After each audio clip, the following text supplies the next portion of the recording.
Hey there, Veteran Nation fans. I am talking to you today because I have teamed up with a company that's dedicated to supporting veterans. What they do is they help you gather all the medical evidence that you're going to need to submit a VA disability claim. Now, it's all that is designed to help you get the benefits that you have earned. Right now, more than 17 million veterans don't have their full benefits. And if that sounds something familiar, either for yourself or a family member, now is the time to act. With this company, what they offer is free consultations with the medical team so they can figure out how they can best help you. And what they provide is board certified doctors with experience working with the VA, comprehensive medical documentation for both physical and mental conditions. And the services that they provide include nexus letters, telehealth evaluations, DBQs, TDIU, aid and attendance, and so much more. What you're going to do is you're going to click the link that's in the description of this video and sign up for a free consultation. Make sure you do me a favor, share this, and also tag a veteran. Let's help more people get every single thing that they have earned. Hey, welcome back, Veteran Nation fans. So today, we're doing a video today, and we have a veteran who's going to be coming on. And the thing is, I've talked about the VA home loan before, and I've talked about about what a good program it is, how it's actually probably one of the only few programs that veterans can use to actually build wealth. However, the VA being the VA, there's always problems with it. And when you run into those problems, just like with health issues, the VA tends to run from its responsibilities. So that's what we're going to be talking about today. I'm going to bring Crystal on and we're going to talk with her and we're going to hear about her story and all the craziness that she has had to go through. Crystal, welcome to Veteran Nation. Thank you. Thank you. Hello. So I want to start off so people can just get to know you. Let's talk a little bit about where you're from and how you served in the military. Okay. Well, I am originally from Philadelphia, Pennsylvania. However, I too was an Army brat that has taken me all over. So I have the longest claim of being an Army brat in Fayetteville, North Carolina, while my parents were stationed at Fort Bragg. So I claim Fort Bragg as my forever home. Okay. And did that lead you to military service, or did you think you were like, I was never going to serve? No, I come from a long list of service through all branches. So, with my father being a warrant officer at Fort Bragg at the same time that I decided that college was not me, I wanted to go into the military. We ended Okay. up being stationed at the same unit on Fort Bragg, and that was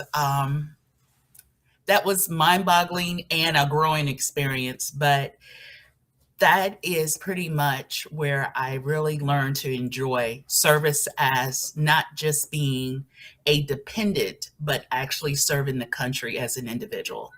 And I loved it ever since. It's just unfortunate that I had different career goals when I was injured. And I did my first enlistment and went off to college and finished and went on to other things. Okay. Yes. And so how many years did you serve? I served about 3.5 before I was injured. So one Okay. enlistment. Okay. Yes. Very common. Very common. In fact, I, I the audience knows I have a business and I do a lot of business on the Marine Corps base. And I was actually just dealing with a Marine who is getting medically separated as well. Hmm. And very common thing.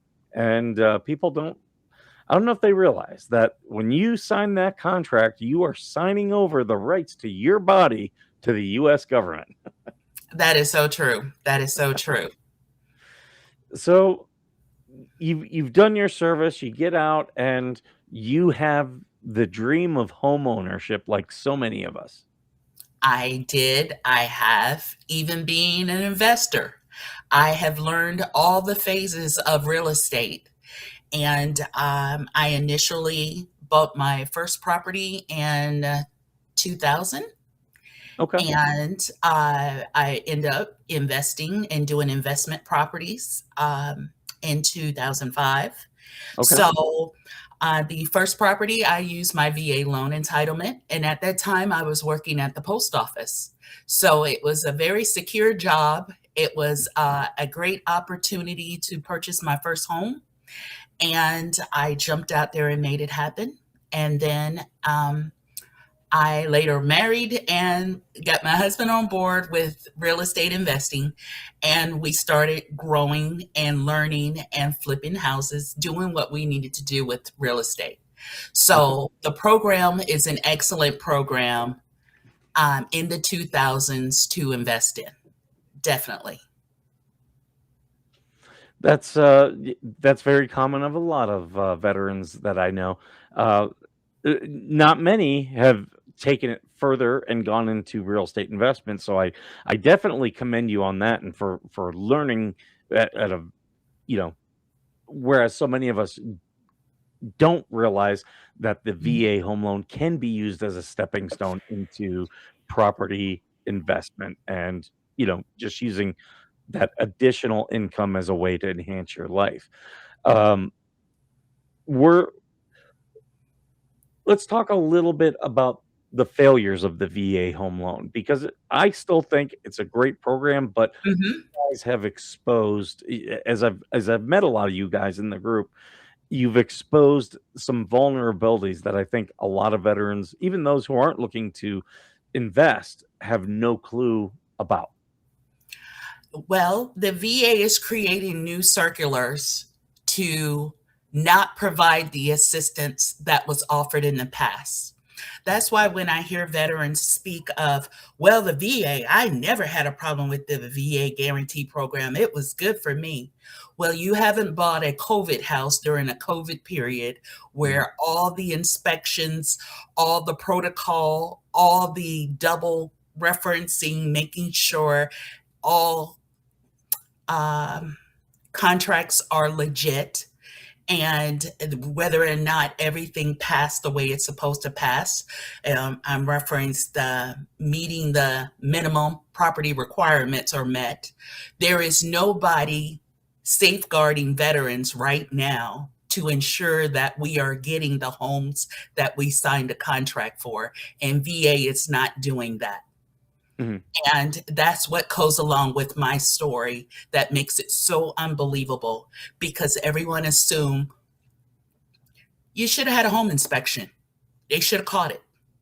Well, this goes long before the VA and the home inspection and the VA appraisal. So my story includes fraud. It includes misrepresentation. It includes multiple entities of the VA guarantee management system dealing all the way up with Washington D.C. and its managers, including congressionals admitting that the VA acknowledged it was fraud in all the closing documents and refusing to assist the veteran. Mhm. And I have all that in writing from congressionals from the late Lindsey Graham and Senator Tim Scott on this South Carolina home that Yeah, was investigated. that was one thing I wanted to talk about is that, yeah, your story is out of South Carolina, but in the group, we have veterans from all over the United States. So it's Yeah, not a state issue. no, This is a national issue. very much. And from what I can tell, yeah, the VA, and this is for those of you watching. When you do a VA home loan, yeah, it's no money down, but there's still going to be costs, uh, us- not just your mortgage, but other costs tied to uh, buying that home. You're going to have to pay for Mhm. inspections. Those inspections have to pass the VA standards that they have set. Once you pay those, you still have to pay things like closing costs. So Yes. I've talked to other veterans, and until I had to wait and go through the process myself before I fully understood it. But a lot of veterans didn't or will tell me about, well, they don't tell you that you have to pay for other stuff. Um, a lot of those things already come with home ownership, like Mhm. closing costs, you have to negotiate Mhm. those. And then home inspections, you should get a home inspection, even if you're not being a VA home, but the VA home is going to make you get one. Now, the reliability of those home inspections seems to be potentially an issue. Well, And in the state of South Carolina, a home inspector is not required to document code violations that they see in wow. the property at the time of their inspection. Therefore, if they do not annotate it on their report, you have no idea to know that it is not code compliant. And Okay. that's what we're dealing with. Many new construction, many homes that's being constructed right now are failing engineered code compliant inspections. And the builders do not want to fix them. And the home warranty that everybody likes to sing like it is a get out of jail free card has a clause that states that if it is builder's negligence or happened before you closed on the home, they do not have to honor the warranty and will not honor the warranty. Wow. So you have no new builder's warranty if it is code or construction defects. Everybody has written a clause to get out of assisting. Your homeowner's insurance, which I have USAA, that refuses to fix the active gas leak in the house that has taken us out of the home. Right now, we had to flee that home and still pay the mortgage because USAA will not fix it, blaming the builder as the reason why there is a gas leak active in the home, which Mhm, makes it unlivable, and I still have to make the mortgage payment. mhm. So there is a lot of people that have written off clauses, including the VA, and everyone needs to read the VA Circular 26-25-1, which has taken all responsibility of VA to provide you assistance no longer.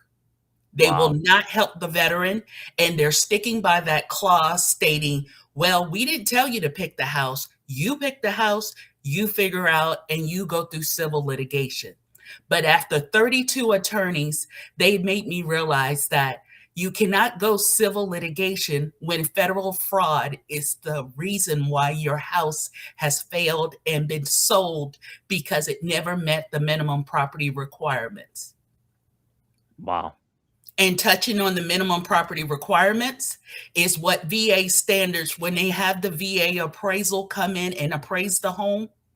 Well, my appraisal failed 3 times. 2 days before closing was the last failed appraisal. Hmm. The VA appraiser did not upload into the VA website the failed appraisal until 21 days after I closed on the property. Wow. I had no idea that the house failed due to the builder failure to do the repairs that was listed, provide an engineer report because the appraiser said the land was unstable. And currently the house is sinking Hmm. 5 years later. I I don't wanna get ahead of anything, Oh, so, sure, sure. please, if we are getting ahead, just stop me and we'll go right back. Uh, Okay. is this against state codes as well? Yes, it is. Yes, it is. During the time that I realized, and I'm all over the place, I apologize, but I informed the state when 10 homeowners decided to do a class action and I was the last buyer in the neighborhood. At that time, we reached out to our state representatives who suggested that we contact the SCLLR, South Carolina Licensing, and I don't know what the other L is for. I can't think of it right now, but they are the entity that's over all the building, um, disciplining the builder, all the licenses, all the regulatory matters. Okay. So we reached out to them and they canceled all of us without an inspection, shut it down.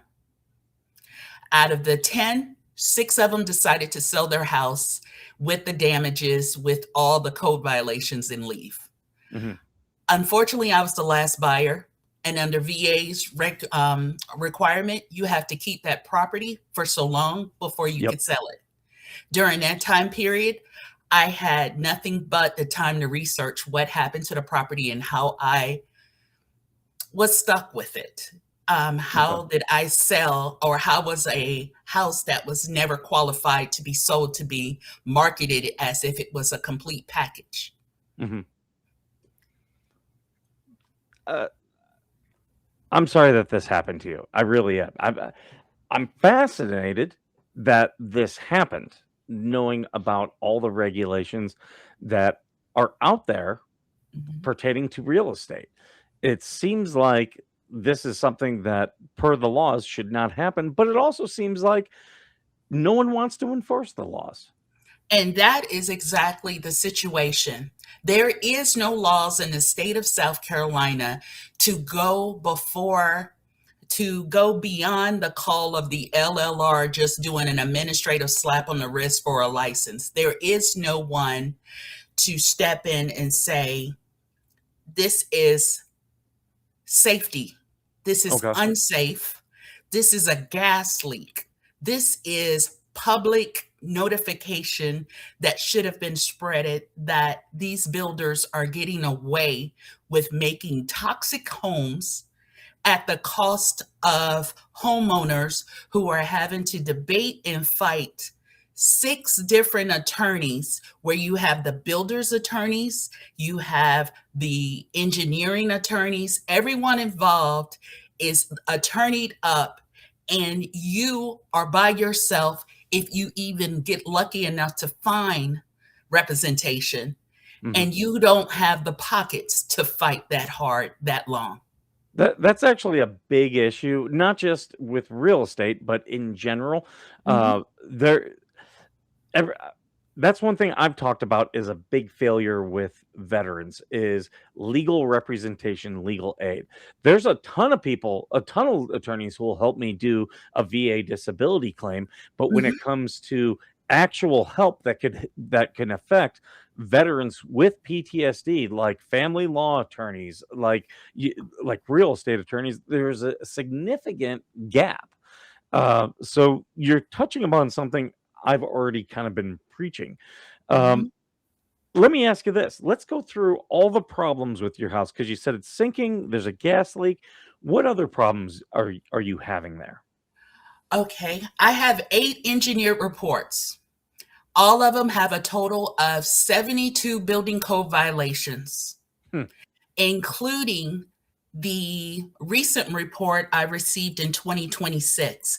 So from 2021 to 2026, I have over 8 reports, over 72 to 74 building code violations, all documented on each report, including one from the USDA. The USDA came to my home and said the soil was human transported, which is a number one disqualifier for a VA loan. She Mhm. dug 6 places and saw that the builder and the developer buried the concrete that was left over from the other houses up under this home, which is causing it to shift and settle. Mhm. And I have a Ziploc bag full of all the concrete that was pulled from her geotechnical pullings of several areas in the yard. These are massive repairs that had to be made. My story, we're talking all over this place because I'm not going step by step, so I hope I Sure. don't lose anybody. But this has been a roller coaster ride of 8 months into the house, multiple complaints, home warranties that I called under the 1 year warranty that does not specify, just because you called the home warranty under your 1 year for any kind of defect, they deflect you back to the builder and says, well, it's your job to tell the builder. That is not what it says in the contract, as far Mhm. as filing a claim and having to pay $250 every time you file a claim with the home warranty under the builder's warranty.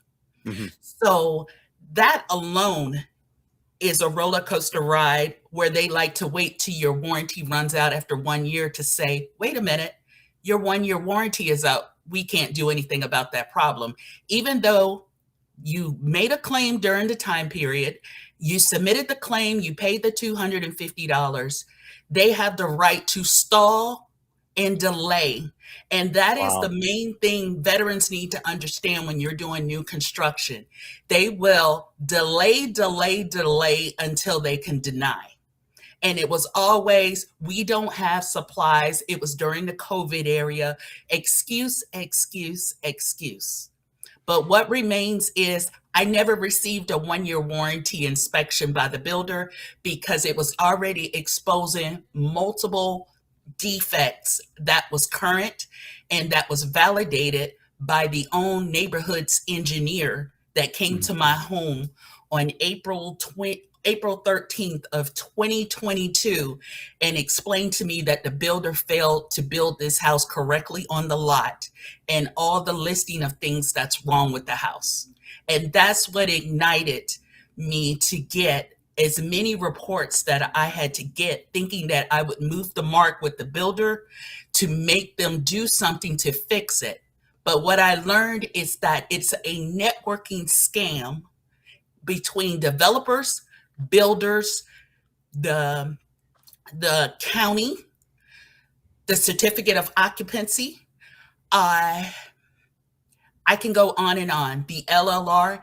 Everyone was designed to shut down any complaint without doing a formal investigation or remediation.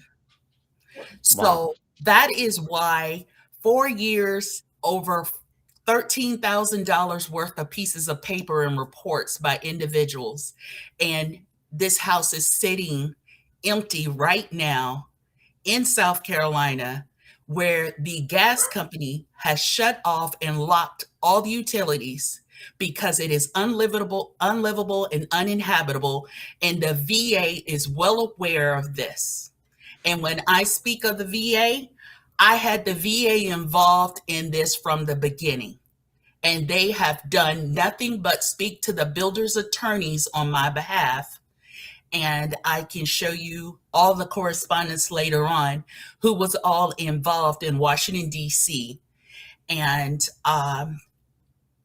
realize that this system is broken Hmm. and they're trying to cover up. And because they cannot blame it as a veteran's fault, then they don't want to do anything at all to help the veteran. Hmm. Now that makes sense. Let me ask you this. Do you believe your home is repairable? No, Okay. no. Once I don't have the list in front of me, but with every repair, it is so unbelievably ridiculous over what passed and what did not pass. One prime example I could tell you is I did not receive half of the inspections I was supposed to have in the timing and in the order that the county was supposed to enforce. They were omitted, never Hmm. had.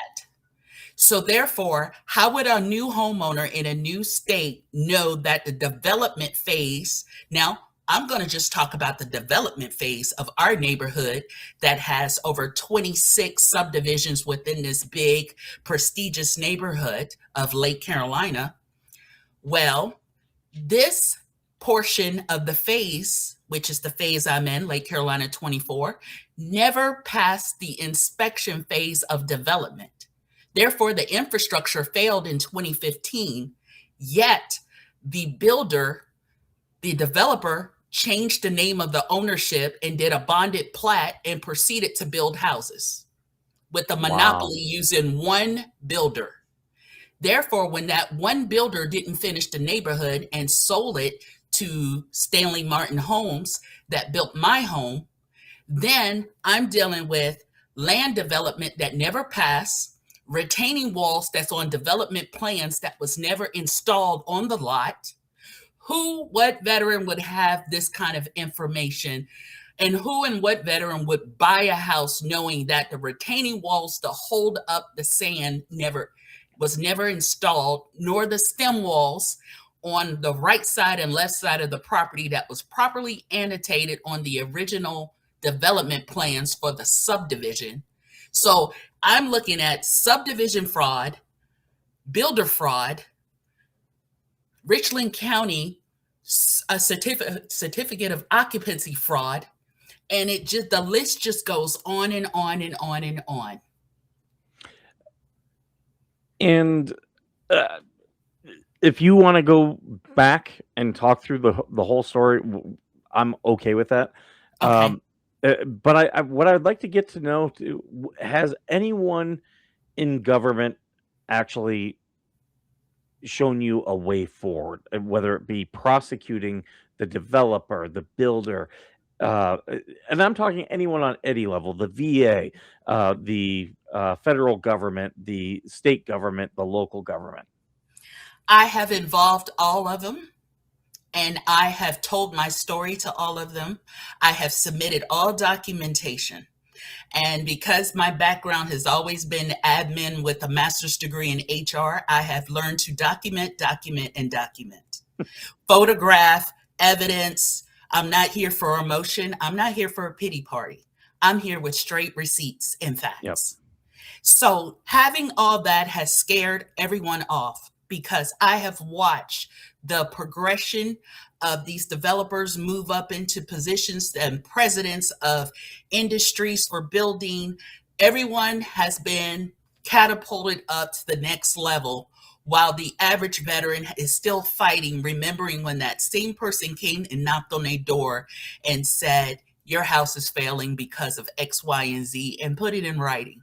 Mhm. So no, the system is not helping me. I've had the Richland County officials, engineers, all at my house, including the building official. I recorded everything on my ADT monitors because they have a problem with telling the truth. I kept logs of when they came to my house and appointment times and who actually came and what they actually did. There is no one on the government side of the house willing to challenge me or put me in court for all the different things that I have stated because I have nothing but facts that I'm coming with, and it can expose a lot of people's non-compliance and negligence. Mhm. So therefore, I don't get my day in court because I cannot find an attorney that can give me an affordable rate to represent me, Yeah. knowing that I have done all the work already. Mhm. I have a really good understanding of that. I definitely do. I've helped a lot of veterans Mhm, on a lot of different issues, mhm. and yeah, there's a lot of attorneys, if they don't think if it's not clear that they can win, there's a lot of attorneys who'll either give you a ridiculous number or just won't take the case. For instance, the county. No, I was told by multiple attorneys that I was fighting the big bear, and I don't have big pockets. So therefore, this can be long and drawn out. And the first 20,000 in a retainer can be done in 18 hours of work, and you won't see a courtroom with it, Mhm. at least Oh, a very true. 20,000 retainer. And looking at all my other fellow veterans I have met along my journey with this fight, they are losing six-figure dollars on just trying to get their day in court. Mhm. Well, the new houses, they have a stipulation that you have to go through arbitration. But this builder refuses to arbitrate with me because I've exposed and found all the evidence to show the non-compliance, inconsistency, and failure to follow instructions bylaws by the builder that no one wants to go to court. They want to send their litigating attorney to silence me, and that has not worked in 5 years. Have you talked to the attorney general or the local county prosecutor on these issues? Yes, I have. It has been nothing but certified letters being sent out where I have return receipts that his office received it, but Alan Wilson No will not response. speak to me, will not respond. And how are you running for governor if you cannot even respond to the people you're supposed to serve and protect? Excuse me, on the level you're on as Attorney General. How do you expect to govern if you are already avoiding? And that's the problem that I've had. Everyone is so afraid, including the local media, that will not take the story, but came down to my house 6 times and said, my editor will not let me tell the story because it will be a negative effect on a reputable neighborhood like Lake Carolina. And we simply cannot get sued over telling your story. So we're going to decline giving you an opportunity with the media. I've had nothing but excuses. And I will encourage involvement right now by all of my audience. Take the link of this, go to the Facebook groups of South Carolina and what was the area again? I know he's Richmond County. Richland County, Rich. uh, we're having an upcoming press conference in Lexington on September 4th Okay. from 6 to 7, because there's a new subdivision that is in an uproar because they're under their 1-year warranty with 40 building code violations. And this one individual homeowner was able to take my story, use my engineers that I purchased. She did the same inspection under her 1-year warranty. And this builder brought out 6 individuals to try to repair all her code violated issues. However, I did not get the same respect. And I'm trying to figure out how her house can get repaired, but my house can't get repaired. And I've been in the fight for 5 years versus her 1 year. Let me ask you this. Well, actually, I'll offer this. When Sure. you do that press conference, if you can have me link up with someone who will be there, and I can work with them so that we can actually live broadcast that press conference right here on Veteran Nation, if you're okay with that.